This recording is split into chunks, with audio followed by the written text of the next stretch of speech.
തൈരാണോ യോഗട്ടാണോ ആരോഗ്യത്തിന് കൂടുതൽ നല്ലത്? ഒരുപാട് പേരുടെ സംശയമാണ്. രണ്ടിന്റെയും ഗുണങ്ങൾ പറഞ്ഞുതരാം. അപ്പോൾ നിങ്ങൾക്ക് തന്നെ മനസ്സിലാവും. നമ്മൾ 100 ഗ്രാം തൈര് എടുത്താൽ 10 രൂപയാണ് ചിലവ്. ഏകദേശം 88 ഗ്രാം വരെ ജലാംശം അടങ്ങിയിട്ടുണ്ട്. ഇതിനകത്ത് ഏകദേശം 4 ഗ്രാം വരെ പ്രോട്ടീൻ അടങ്ങിയിട്ടുണ്ട്. ഇതിനകത്തുള്ള കാൽഷ്യത്തിന്റെ അളവ് ഏകദേശം 88 മില്ലിഗ്രാം ആണ്. നമ്മൾ ഇതേ സമയം യോഗട്ട് നോക്കിക്കഴിഞ്ഞാൽ നമ്മളൊരു 100 ഗ്രാം യോഗട്ട് വേണമെങ്കിൽ 40 രൂപ വരെ ചിലവാണ്. മാത്രമല്ല ഇതിനകത്തുള്ള ബാക്ടീരിയകൾ മറ്റൊരു തലത്തിൽ ഒരു ഫാക്ടറി അന്തരീക്ഷത്തിലാണ് നിർമ്മിക്കപ്പെടുന്നത്. നമ്മുടെ ശരീരത്തിന് നമ്മുടെ തൈരിനകത്തുള്ളതുപോലെ തന്നെ പ്രോട്ടീൻ അടങ്ങിയിട്ടുണ്ട്. ഇതിനകത്ത് ഏകദേശം 7 ഗ്രാം ആണ് പ്രോട്ടീൻ അടങ്ങിയിട്ടുള്ളത്. കാൽഷ്യത്തിന്റെ അളവ് തൈരിൽ 85 ഗ്രാം ആണെങ്കിൽ ഇതിൽ 185 ഗ്രാം വരെ 85 മില്ലിഗ്രാം വരെ കാൽഷ്യം അടങ്ങിയിട്ടുണ്ട്. മറ്റു ഘടകങ്ങൾ കാലറി ആയിക്കോട്ടെ കൊഴുപ്പായിക്കോട്ടെ രണ്ടിലും ഒരേ അളവിൽ തന്നെയാണ് ഉള്ളത്.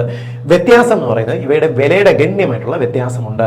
എന്നാൽ നമുക്ക് ഈ യോഗട്ടിൽ അടങ്ങിയിട്ടുള്ള അത്രയും പ്രോട്ടീൻ 7 ഗ്രാം പ്രോട്ടീൻ കിട്ടണമെങ്കിൽ നമ്മൾ ഏകദേശം ഇരട്ടി 200 ഗ്രാമോളം നമ്മൾ തൈര് കഴിക്കേണ്ടിയിരിക്കുന്നു. അപ്പോൾ തൈര് നിങ്ങൾക്ക് കൂടുതൽ കഴിക്കാൻ പറ്റത്തില്ല എന്നുണ്ടെങ്കിൽ നിങ്ങൾക്ക് യോഗട്ട് കഴിക്കാവുന്നതാണ് നല്ലത്.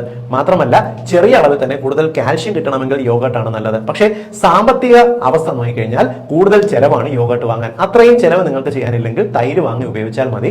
അളവിച്ചിരി കൂടുതൽ കഴിക്കണമെന്ന് മാത്രം. അപ്പോൾ രണ്ടും തമ്മിലുള്ള വ്യത്യാസങ്ങളും സിമിലാരിറ്റീസും മനസ്സിലായെന്ന് വിശ്വസിക്കുന്നു. ഒന്ന് ഷെയർ ചെയ്തോളൂ.